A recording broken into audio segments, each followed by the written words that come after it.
Hey everybody, thanks so much for stopping by. My name's Eli. I'm the owner of Raw Tactical here in Knoxville, Tennessee. Remember, R-A-H, ribeyes and handguns. Or for you jarheads out there, oorah, that's Raw Tactical right there for you. All right, guys, so we've already talked about, you just got your pistol. Again, super excited. We've talked about holding it, we've talked about sighting it, we've talked about loading it. Now let's talk about your stance, all right? So you're out there on the range, you're ready to go. Guys, let's be honest, we're not John Wick, we're not John Rambo. You know, we don't have all the high-end training that they've got, but let me get you a little bit closer by coming out and taking one of my classes. All right, so what we're going to do first, though, we're on the range. We know those 4 weapons handling safety rules. Again, say them loud, say them proud if you know them. Treat every weapon as if it was loaded. Never point a weapon at anything you do not intend to shoot or destroy. Keep your finger straight and off the trigger till you're ready to fire. Keep your weapon on safe till you intend to fire. I know your target what lies beyond. Those are the 4 that you guys need to have ingrained into your head so that you can be the safest on the range. Okay, let's get started. So we're out here. I've got to make sure I've got a clear, safe weapon. We've got no round in the chamber. We've got no magazine inserted into the magazine weld. All right, we are safe. We are ready to go. Now, we're out here on the range. We're ready to go take our first shot. We walk up. We've got it loaded. We've got the round chambered. We've got our grip. We've got our wrist rolled forward. We've got everything where it needs to be. Now, how do I stand? Well, I don't want you standing like this with your feet together. All right, turn to the side. That's not a good stable stance. I don't want you standing straight forward with your feet together. I also don't want you standing like this. These are not good stable stances. So what we're going to do, this is where we get into more of the tactical end of things, okay? So for those of you who are going, well, I just want to learn to shoot. I don't need to be some incredible, SWAT team member or Delta Force or anything like that. That's totally fine. I'm not trying to make you that. But what I do want you to do is to be as comfortable as you can, as stable as you can on your feet, and be able to move should the situation arise.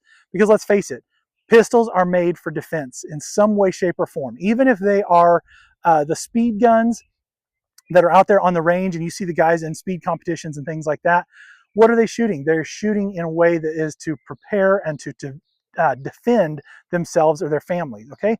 So we want to make sure that how we stand, how we move on the range, how we move just in general is a safe, stable way that is going to make sure that we are most accurate when we get on target. Okay, so first off, there's 2 types of stances. Now these stances are really cool because they are interchangeable.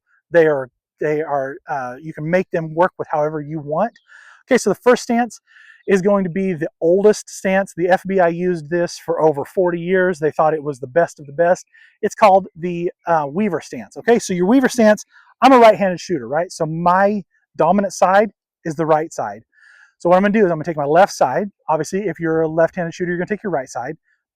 Your weak side is gonna be out. So you're gonna take your, for me, it's gonna be my left foot, okay? Left foot is gonna be forward. My right foot's gonna be back, just slightly. I'm gonna be out about shoulder width apart, somewhere in there. Your knees bent slightly, so you got that good cushion right there. You don't wanna be leaned back. You don't wanna be bent forward. You just wanna be nice and neutral in how you stand, okay? So this is gonna be your stance for a Weaver stance, right? So you got this leg forward a little bit, this leg back. So the thinking is on it as you shoot and you kind of do a little bit of a rock back, you've got this leg to help kind of support you and bring you back into it. Not a problem. That worked. You like that? Let's do it. Let's shoot like this, okay? All day long we can do that. The next stance is your isosceles. All right, your isosceles, just like a triangle. For you math nerds out there, you're going to love this because it's going to square you up.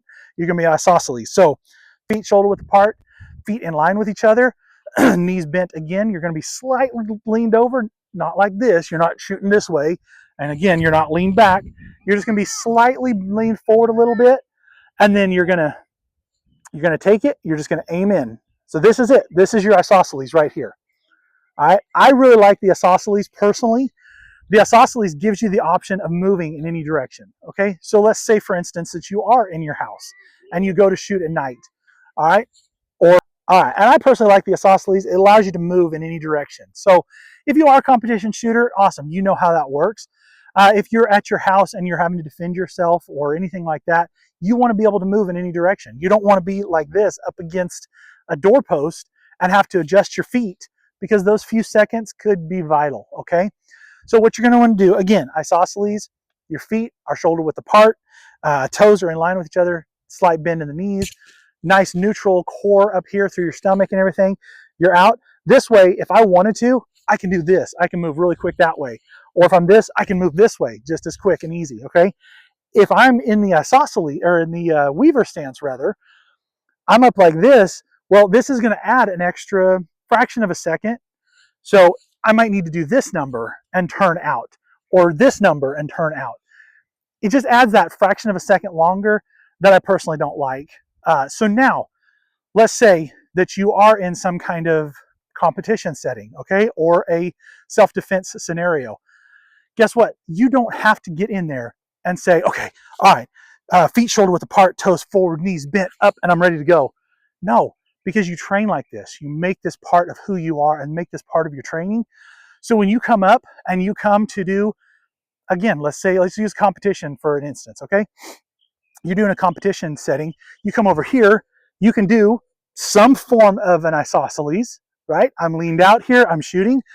Maybe I run up over here, and look at that. Now I'm in a Weaver stance, still shooting, totally fine. Come over here, again, another form of the isosceles. So again, just because you have these stances does not mean these stances have to be all you ever use. Okay, you can take them, you can adjust them, you can make them work for you in the situation that you're in. I recommend going over both of them, knowing how to shoot in both of them. I personally like the isosceles. That's my favorite. A lot of people I know do like the Weaver stance. So whatever it is, you work with it, you make it your own, you make sure that you can adjust it how you need to do it and make it functional for you and you alone. I don't care what all these other high-speed operators out online are saying, oh, you have to do it like this, you have to be focused like this. I don't care. What I care about is you being functional and you being able to use this to your benefit, to the best of your abilities, all right? So come on out to class, we'll work on that. We'll make sure that you can get it dialed in on, do I like isosceles? Do I like the Weaver stance? How do I do it? What do I do if I am moving? How should I stand as I move from target to target and moving around there? Things like that. So we can make that happen. Come on out to class and we'll work with it. And as always, remember, walk by faith, shoot by sight.